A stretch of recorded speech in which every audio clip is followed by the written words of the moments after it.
arratzaldeon. Bueno, betiko ez gai ordena ordeku danok, kuduzu ze meretzi puntu dauz. Meretzitzik amabuz die barri emotie. Gero dauz erreguek eta galderak, eta, bueno, erreguek eta galdera, ze niptzo mozinoa da beraz, baina mozinoa esan du, izango dela erregu bet. Vale, zien gola. Ebazpen zatiari dagokionez, lehenengoko puntua, 2022ko irailaren 28ko akta honestea. Norbaitek zeozerdeko horren gainean, orduan onartutzat emoten dugu. Bigarren puntua, administrazio elektronikoari buruzko udal ordenantzaren aldaketaren hasierako onespena. Irakurriko dut ebazpen proposamena.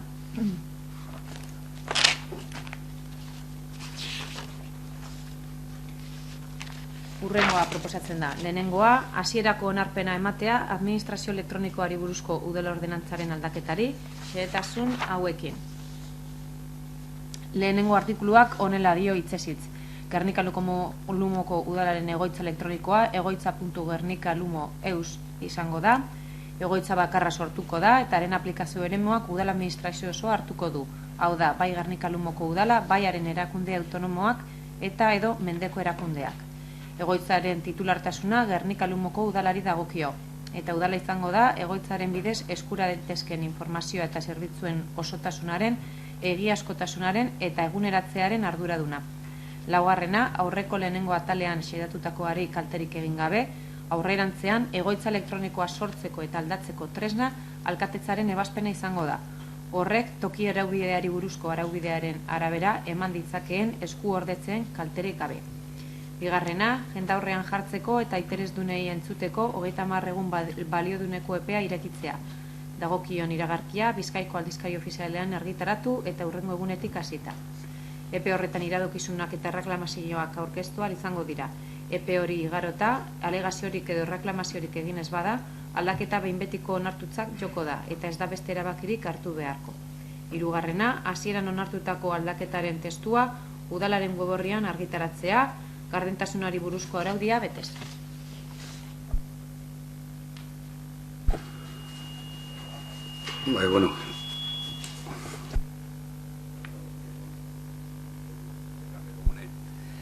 Udaleko egoitza elektronikoa aldatzi da.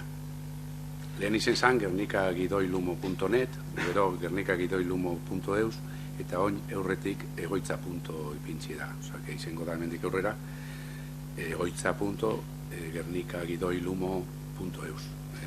Esta formalidade bat baino ez da.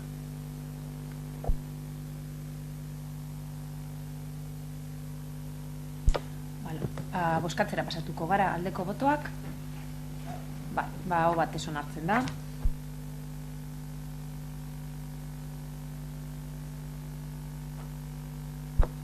Hirugarren puntua, udalbideetan ibilgailuak aparkatzeko kudeaketa eta kontrol zerbitzua emateko kontratua. Eskaintzen sailkapena eta dokumentazioa eskatzea. Ebazpen proposamena hurrengoa da. Lehenengoa, kontratazio mailak egindako proposamena onartzea. Bigarrena, aparkamientos y servicios SAU EISA enpresari errekerimendu egitea, gehienez ere 10 egun balioduneko epean errekerimendu hau jaso eta hurrengo egunetik aurrera administrazio baldintza zehatzen agiriaren 17. puntuko 5. atalean adierazitako dokumentazioa aurkez dezan. Errekerimendua adierazitako epean behar bezala betetzen ez bada, eskaintza erretiratu egin dela ulertuko da. Hirugarrena, erabaki hau Estacionamientos y Servicios SAU EISA enpresari jakinaraztea.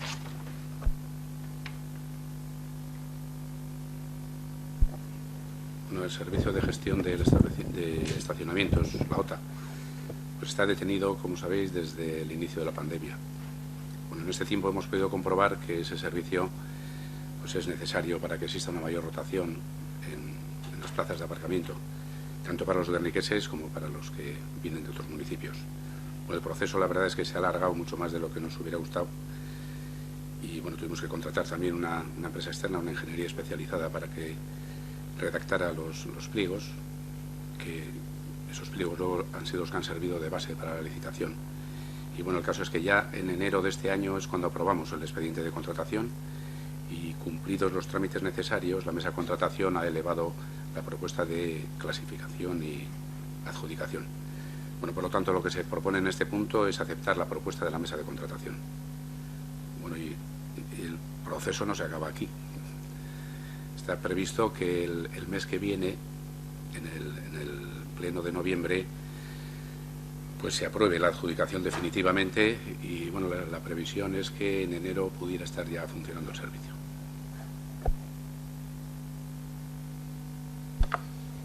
Bai, arratsaldeon. Nik alde batetik esan postu egiten zela bengoz otaren kontratu famoso hori ja martxan ipiniko dalako. Nik uste dut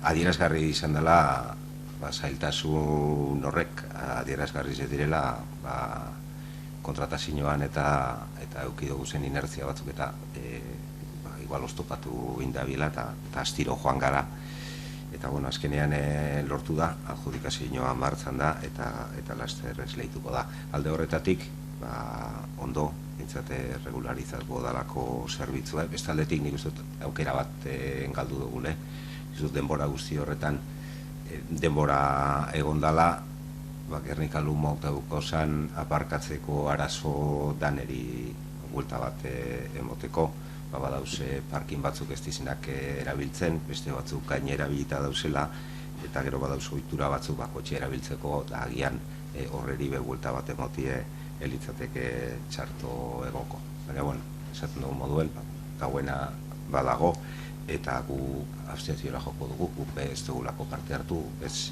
irizpide teknikoetan, ez administratiboetan eta horregatik abstentziora joko. Bozkatzera pasatzen gara, aldeko botoak, kontrako botorik ez, eta abstentzioak, onartutzat ematen da.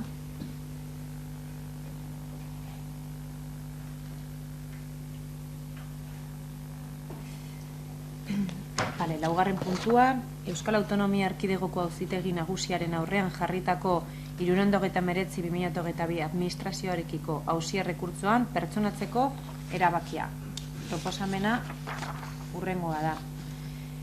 Lehenengoa, EAko udalak Euskal Autonomia Erkidegoko Auzitegi Nagusian jarritako 399/2022 errekurtsoan prozedura arrunta bidez agertzea. Bigarrena, alkatetzari ahalmena ematea udalonen ordezkaritza eta defentsa esleitzeko. Hirugarrena, erabakia Euskal Autonomia Erkidegoko Auzitegi Nagusiko administrazioarekiko auzietako salako lehenengo sekzioari bidaltzea.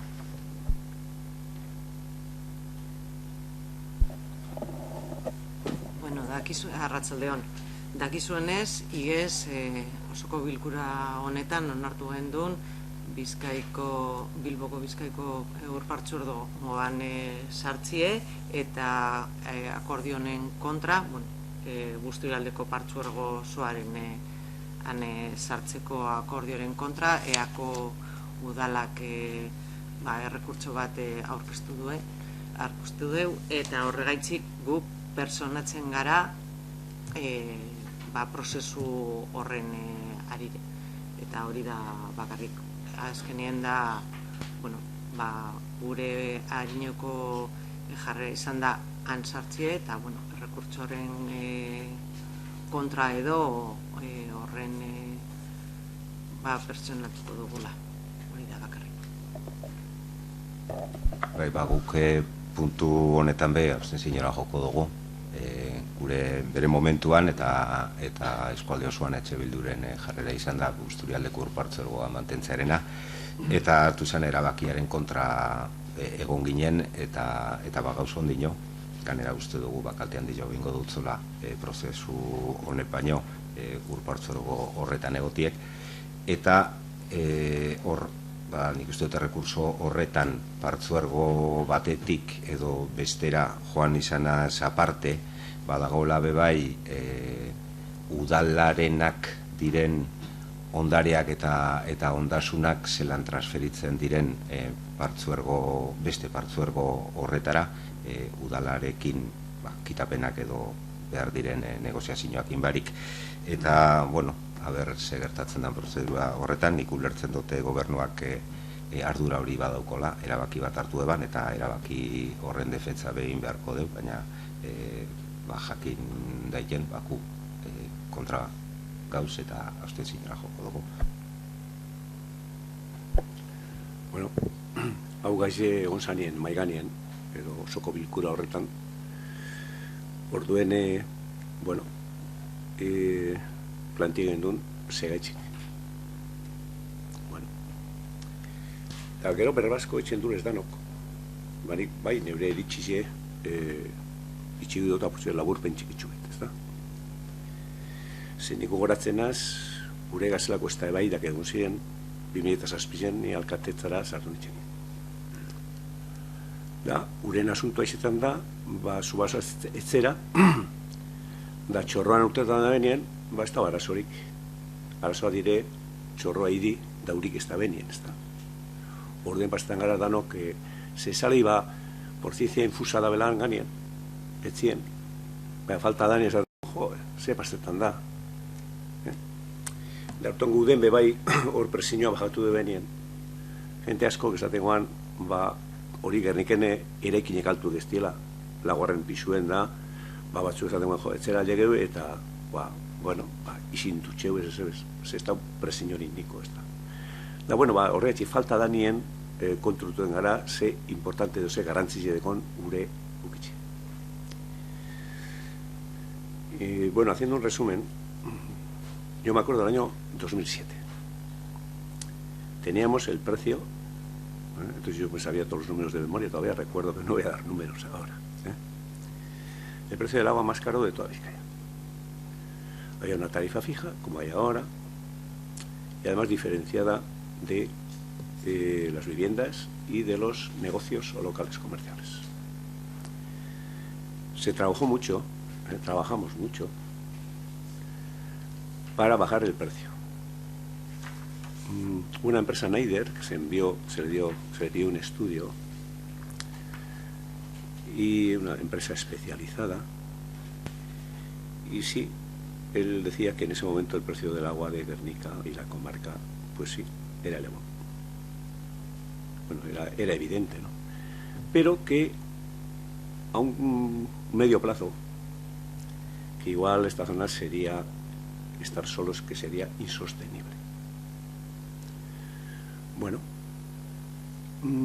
yo tengo que agradecer así públicamente. Entonces estaba de gerente el señor Javier Bilbao, un hombre de consenso, con mucho conocimiento de toda la red, tanto de agua potable como de residuales, de las EDAR, las ETAP, las captaciones, pero un hombre de palabra, y cuando vio el informe de Neider dijo, pues bien, ante la evidencia, y se bajaron los precios. Ahora, últimamente, yo estoy escuchando Humberto Couré. Bueno, el agua que consumimos en Guernica, concretamente en Guernica, es de aquí. Es de aquí. Berto Cuadá, de los manantiales y captaciones de la comarca. Arteaga, Leoíz, no, son de aquí. Yo digo, ¿dónde está el problema? Entonces, si Berto Cuadá de Q. Dicen, y eso se ha dicho durante muchos años, que el agua con mejores propiedades es el agua de Madrid, yo alguna vez he dicho, ¿no? Tanto para el consumo como para la piel. Dice que rejuvenece, comparando con los aguas que tenemos nosotros con tanta cal y esas cosas, ¿no? Pues no estaría mal, Y tiene menos cal que el de aquí. Entonces las lavadoras, tú compras una lavadora en Madrid, la misma lavadora, tiene más vida útil que una lavadora aquí, que es por la cal que tiene.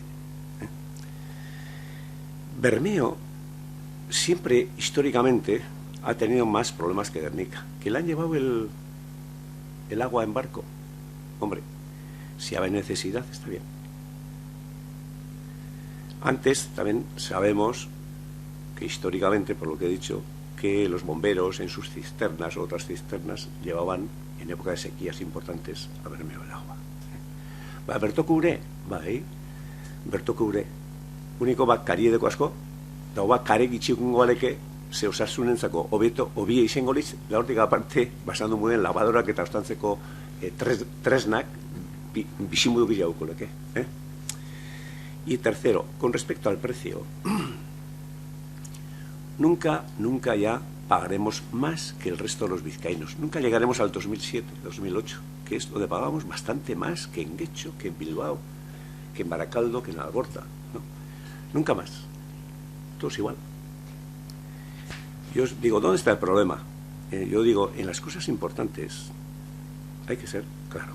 Yo respeto las posiciones, cómo no, pero no hay que tergiversar las cosas.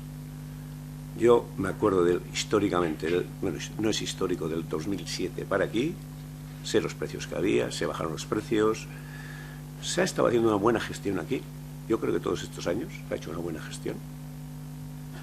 Pero ha habido un momento en que dices, bueno, por precios, y en vez de trimestralmente, cuando te llega la factura del agua, por el mismo servicio, pues todos los análisis económicos decían que tenemos que pagar cada familia de Guernica por lo menos el triple, por lo menos, eso se decían por los análisis económicos, no lo digo yo.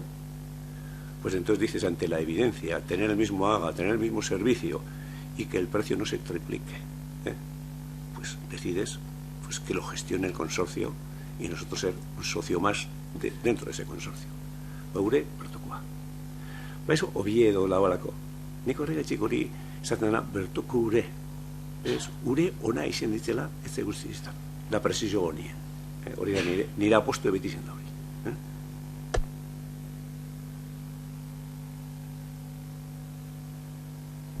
Bozkatzera pasatzen gara. Aldeko botoak, ezezko botoak, abstentzioak, bale, onartuta geratzen da.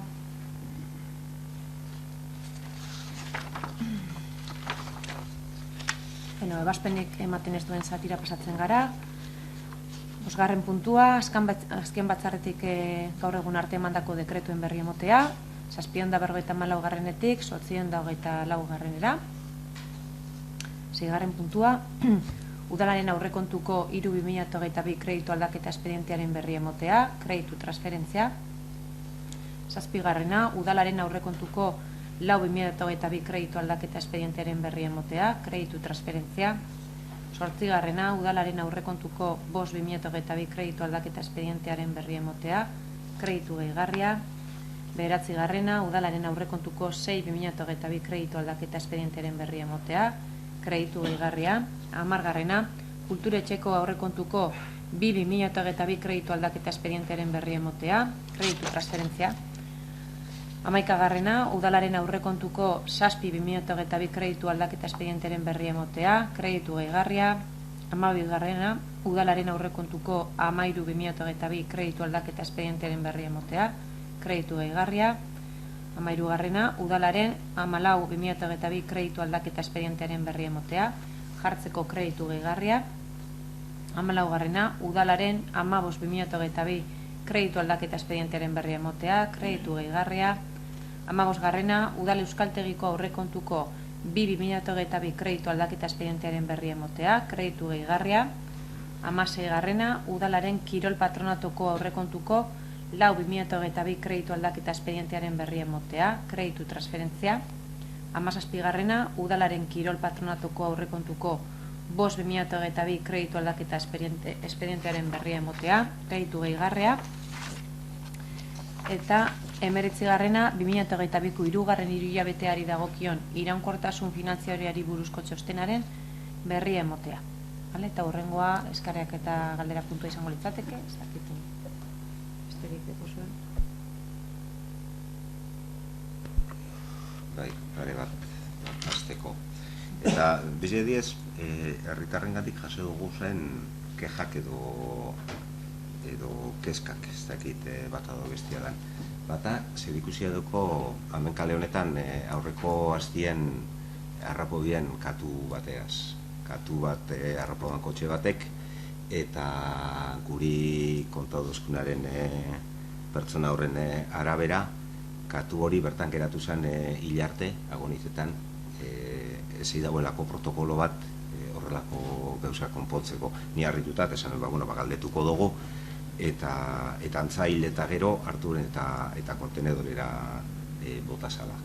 Eta hori egin biena udal langileak edo bizela ustela kanpoko pertsona batek egin dauena. Eta, bueno, nik esan, terrible eruitzeat eta galdetu ingo dut. Eta ez egite Maria zuri edo. Nik dakidalez, iratik joan zan teknikarien gana, galdetzen hauze, eta, bueno, benetan, momentuz, Gerniken udal honetan, ez dekogu protokolorik, ia zer pasetan dan, katu, ez dakit zelan libre bat dagoenien, ia guk parte izan behar dugu horregaz. Guk dekogun protokoloa da katuen esterilizazioarena. Zez, hori badakizu. Eta honetaz, eske ezin dugu hartun gure buruan. Hor dauz, osea, arazo hori. Libre dauzen katuak ez dekogu protokolorik momentuz ez dekogu. Ez dakigu eta horretaz geratu da teknikariak begiratzen lege berriagaz ia zeuzer egin behar dugun, ala ez. Eta horretaz gabiz aztertzen eta protokolo bat jarri behar badugu martxan, esango txut, eta jarriko dugu. Baina, klaro, ezke azkenean asuntoa da, ez dakit zenbat diru gastatzen dugu, datorren osoko bilkurara ekarko dut zenbat diru gastatzen dugun horretaz, eta ia zer zein diren gure ardurak, hori, con los gatos abandonados. Hautzan muerto, Bai.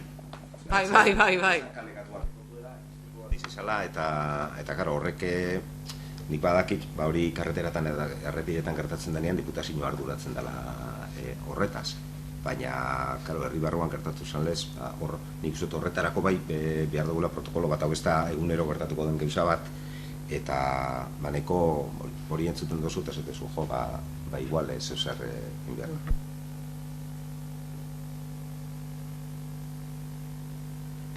Eta beste keja bat, no me quemo de buzón de sugerencias, baina Holanda, beste keja handi bat hau kontenedorekaz. Honetaz berbain izan dugu, baina gure izan dut ona ekarri bebai, ze askotan indugu berba, eta oso zikin eta oso sartute dauzela kontenedore danak. Kristala, diputazioanak enbasena eta hori. Keja bat eta nik uste zezari da. Hori kudeatzen daben gauza. Errazoi edeko zu. Eta, dakizunez, kontenedore horiak eta behirenak ez dira geuriek.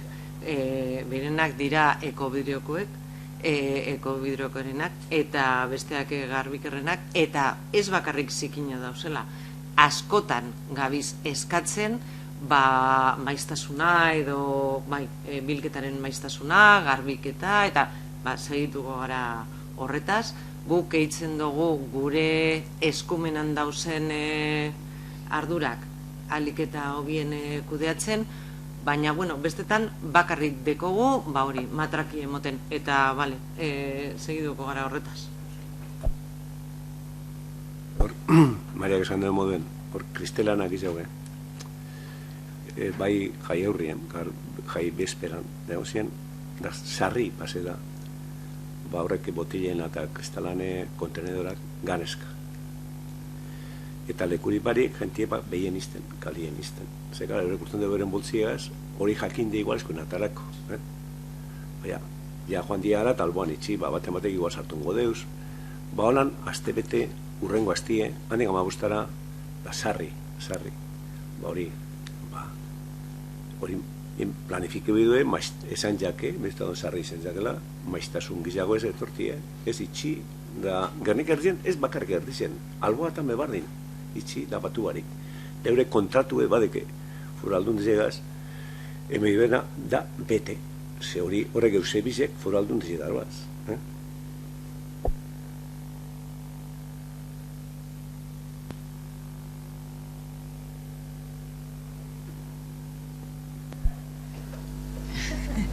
Listo. Arratzaldeon. Bueno, ni aurreko osoko bilkurako gai barrinagaz nator, ordenantza fiskalan gaizegaz, bueno, aurreko astien, aurreko osoko bilkuran eskatu gendun, bueno, gai honetaz berbaitzi edo, bueno, planteamentu batia adostu hau gendun, edo proposamen batzun ganien hausnartu, eta, bueno, guke gure proposamenak helarazi gendu zen, eta eskatu genduna zen, bueno, beste batzorde bat deitzie, honetaz berbaina lizeteko, eitzen dugun proposamen honetaz berba eina lizeteko, eta bebai, bueno, puntu hau osoko bilkuran gai ordenien txertatzen. Eta, bueno, bastakit ez talese onartu, ona dakargu. Apur bat asaltziarren, bueno, guk oinarrizko gauza bi proposatu genduzen abia puntu moduen, eta apur bat asaltzeko nondik norakoak, alde batetik esan udaltaz eta zerbitzuen presizoak herritarran egoera ekonomikora moldatzie, hau da progresibitate bat sartzie tasatan, uste dugu, bueno, beti egon die desoreka handizek, baina pandemizek areagotu indegu jente edo kolektibo bat edo famili batzun egoera zaurgarrize areagotu deu, eta bueno, uste dugu bai badala momentue horreri irten bide bat emoteko herri honetako erantzule politikoa garen einien. Eta gero bestalde batetik bai ikusten duguna da aldaketa klimatikoari aurre hitzeko ordenantza fiskalak betresna interesgarriz eta eraginkorra izan aldiela. Behin baino gehiagotan proposatu izan dugu zamen,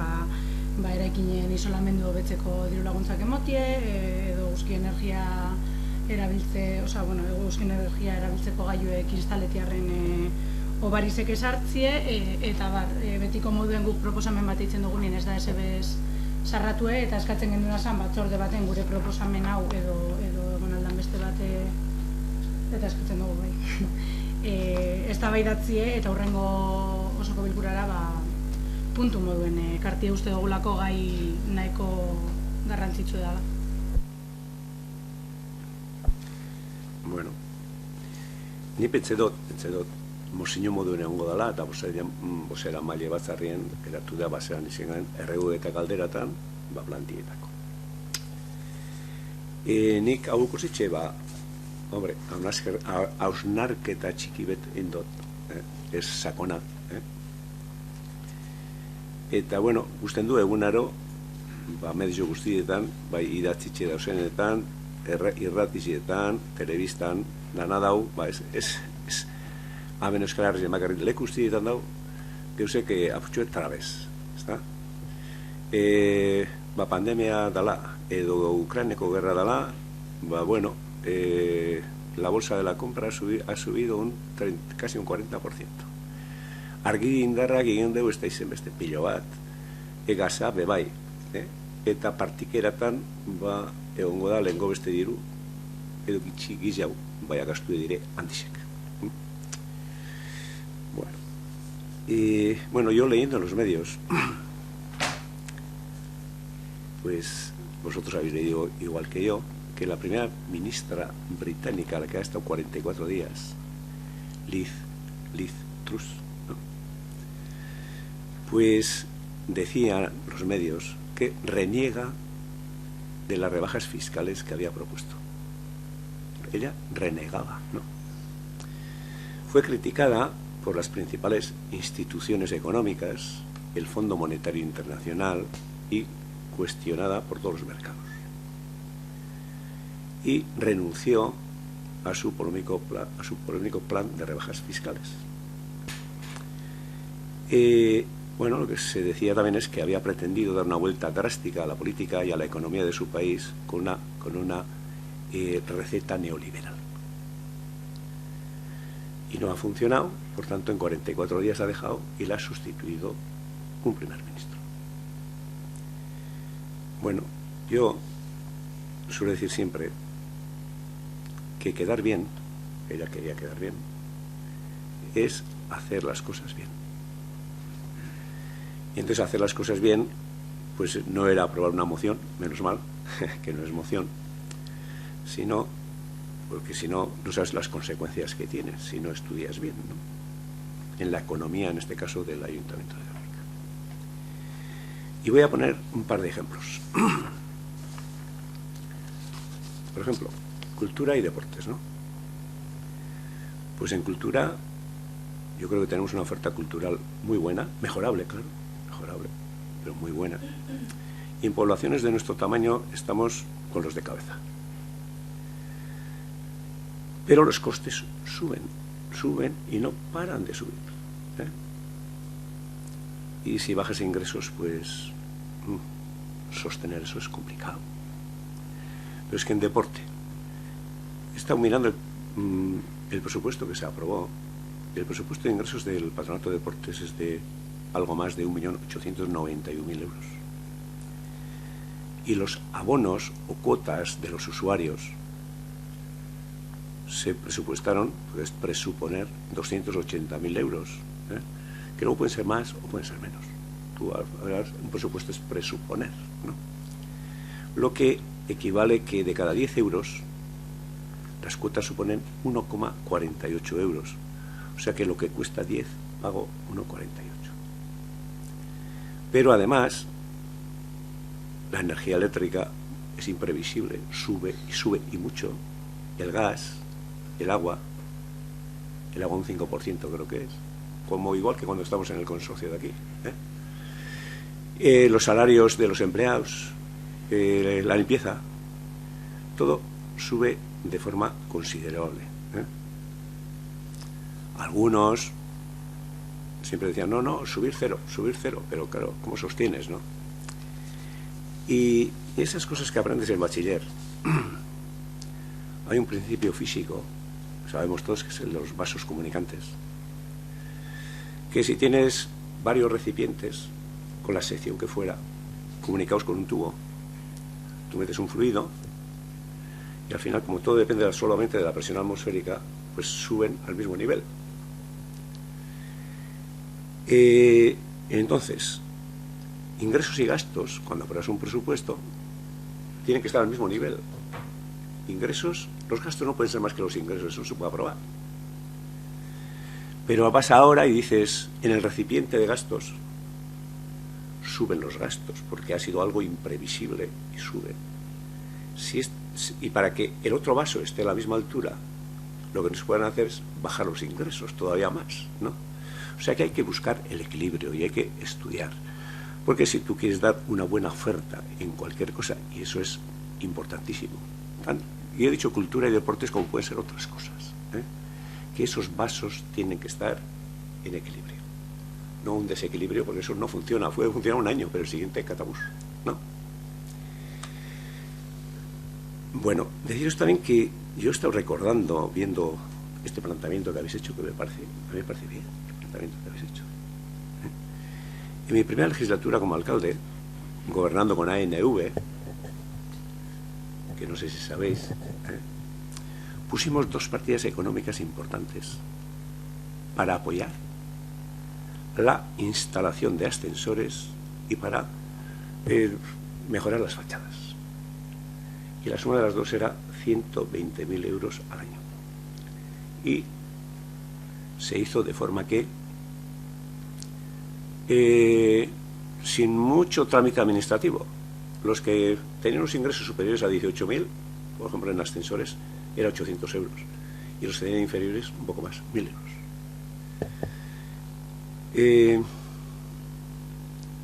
Por tanto, yo creo que esta propuesta a mí me parece interesante. Hay que analizar. O sea que para mí no es nada que me dé susto, porque ya lo hacíamos en mi primera legislatura. Ni presnau, partide bat ipintxiegaz, energia berriztagarriak eta eraikinen isolamendue bultzatzeko. Oin, eta gero hobe bai. Baina geuse bat erreza, papelo gitxigaz etxekoa. Ze burokrazia asko mintzen badugu, batzu laguntza bari gehatuko dire. O sea que sí, pero algo sencillo, con poco papeleo, sin burocracias, que anime a bajar los consumos energéticos a través de energías renovables, llámese células fotovoltaicas o otras, reduciendo emisiones de gas invernadero. Un estéreo serio, que creo que seremos capaces de hacer, y yo os agradezco que no lo hayáis hecho a través de una moción, pero el planteamiento me parece bueno. Bueno, azkenengo zati honegaz posten asko, zupe ikusten duzulako guke aspalditzik proposatu egun zozer da. Aspalditzik urtietan proposatzen gauzen zozer dalako. Bai argitu gureko neke, hazikerako parte guzti horretan ez dakit, hazikeran susmaukiot gure proposamena ez duzula irakurrik, ero ikusten dut baietz. Ez dugu proposatu momentu baten bez zergak bajatu behar dienik, edo boltza orokor horretan gitzi hau jasoko da beniku dela, ulertzen dugu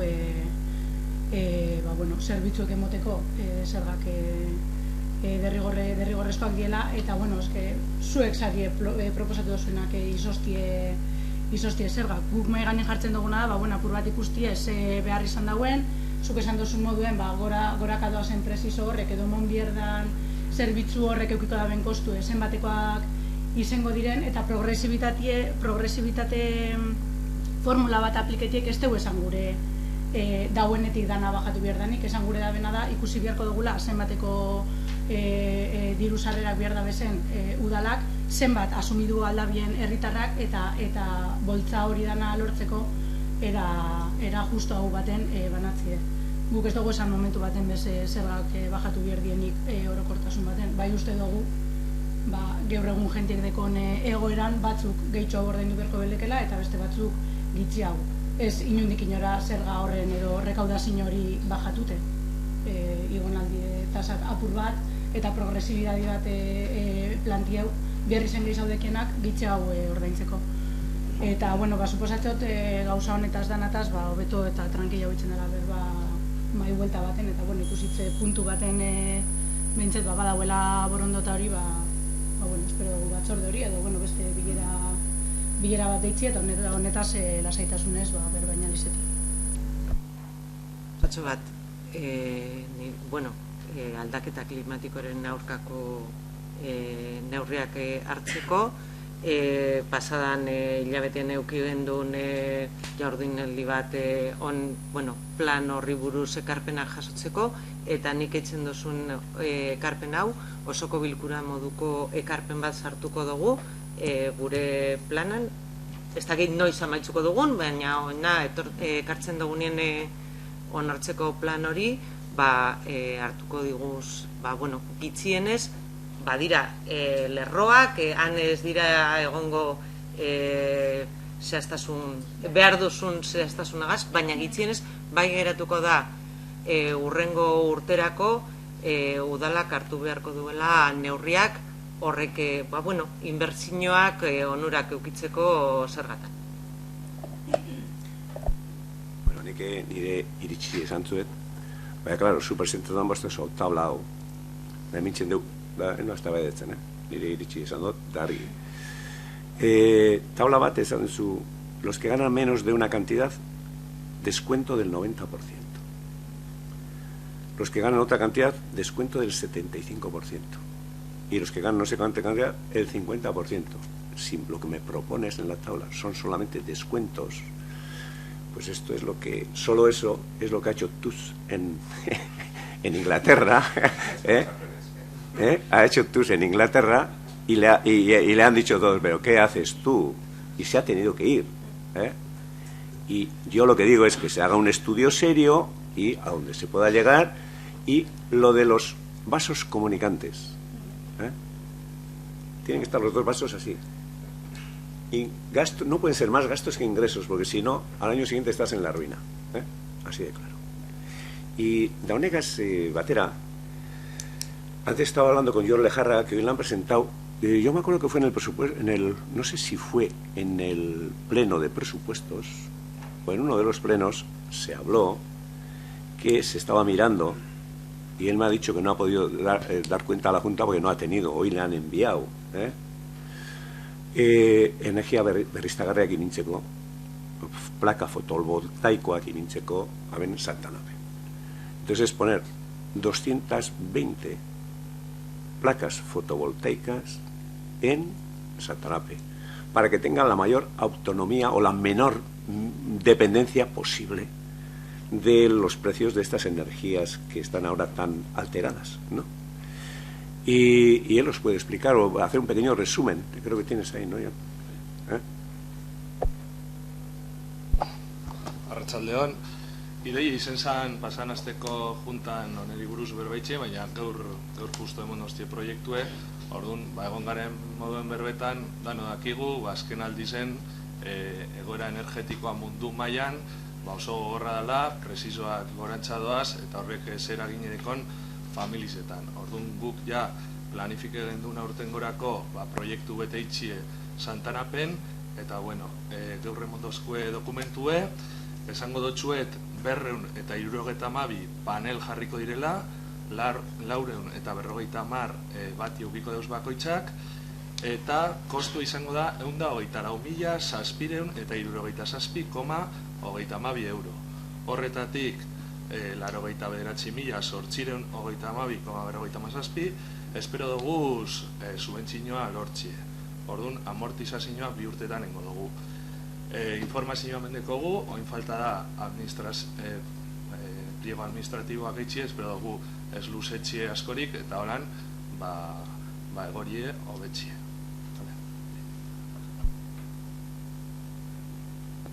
Bueno, eskerrik asko holan hartza eti gure proposamena, hori lehenengo. Eta jake energia taz gabizen eta larrialdi klimatikoaz gabizen, bai uste dugu horrelako iniziatibak importantia direla, sakon aztertu beharko dira bai, edo bintzat ondo aztertu beharko da zer egiten den gero energia horregaz, hor badauz Zafidelek sortutako komunidadi eta horrelako ereduek, eta horri buruz berbaingo dugu bere momentuen, eta larrialdi klimatikoaren foro horretan imaginatzeu proposamenak agertuko direla, baina esan duzu moduen honek badekoz epe batzuk eta astiro joango dira. Eta nik uste dut hor neguen sartzen gabizela, nik ez neguen sartuko gara inoz, baina noizbait negurako bidien iken baldin badugu, nik uste dut horretara prestatute egoteko badala momentue eraikin honetan eta udaladeko zen beste zenbait eraikinetan isolamendua lantzie energia, horren beste energia ez galtzeko. Hemen ikusten dugu zen argiteriz bai, ez diez, nik izango nuke efizienteenak, eta laster datoz gabonak, eta gabonetan argi gehiago piztuteko tentazioak eukiten doguz, eta bitxuriak eukiten doguz, eta nik uste dut horbe eredu garaiziak izan behar dugu zela, baina ez bakarrik eredu aldetik, kostue aitatu da, nik proposatuko neuke, eta nik ez da udan foroa horretaz berbaiteko, eta igual mai baten inguruan jesarri beharko gineteke, proposatuko neuke, geunke, datozen gabonetan, argiterizen gastaten duguna, 150 bajatzie. Osea, erronka hori izetie. Ez gitxiau konsumitzen da dezen bombila egibintzie bakarrik, baina izetie. Gerrikalumok 150 aurrezpena egingo deu gabon honetan.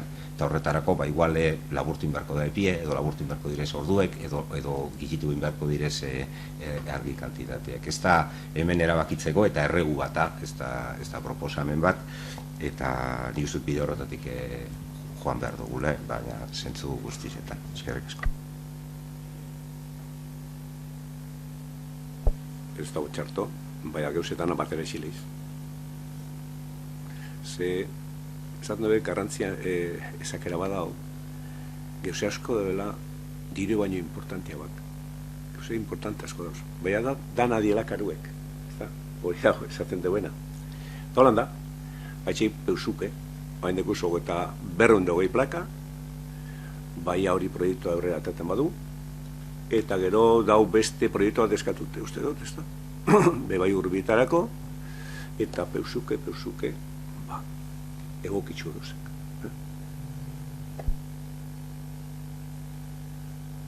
Bakarriko goratu hilerolez ondino, oingo barikue, azken barikue izango dela, eta Euskal Presoen eskubideen aldeko elkarretartzea egongo da betiko lekoen, betiko orduen. Bueno, nik gauze pare bat. Nengoan esan nuen, 24 hori eskulturia andara baserritxaran, hemen aldizie, badak ze behien de dau. Baina, artistiek esangoan, denparak izio bite bela. Zehantza, arso batzuk gindeuz, ez da etxo sasunea, zeo segaz. Besan, bueno, baltan gehiago teko. Dani lenguan esaten, hogeta lamenengo da, ja, ez behie preparatu okindu, da bai abeste hilabetien edo, ia nos dauen, da esan ez da bat tranquile egoteko. Da gero beste gauzetxu bet, informazio moduen, esan gure dutena da. Bueno, señalizazioak, señalizazion horizontala, ez da? Gusten duzu ez, leku askotan eminduz, ja, hogei, ez da? Bueno, yo quiero informar del por qué, por la razón, que en algunas calles se ha señalado la circulación de 20 kilómetros hora. El gobierno español, por ley, un real decreto, el 970/2020 del 10 de noviembre, en ese decreto se puede ver que se modifica el Reglamento General de Circulación. Y en el artículo 50 dice: límites de velocidad en vías urbanas y travesías. Será de 20 kilómetros hora en vías que dispongan de plataforma única de calzada y acera. O sea que cuando la zona de rodadura y las aceras están a la misma cota, la ley te obliga a señalizar con 20. Eso por si alguien tiene alguna duda. Y deciros también que si no hiciéramos eso, y en esa calle que no está eso señalizado de esa forma, hubiera un accidente, el ayuntamiento tendría algún problema. Entonces, primero por ley, y segundo, pues para que nadie diga, yo he ido conduciendo, no estaba marcado que aquí tengo que ir a 20, que yo venía a 60 y ya está. No. Que no tenga ninguna excusa. Dios quiera que no haya accidentes, pues hay de vez en cuando suele haber. Que nadie tenga una excusa de por haber ido a una velocidad superior a la que tenía que ir, que se ha accidentado a alguien, ¿no? Solo por conocer, ¿vale? Bueno, va beste barik, eskerrik asko.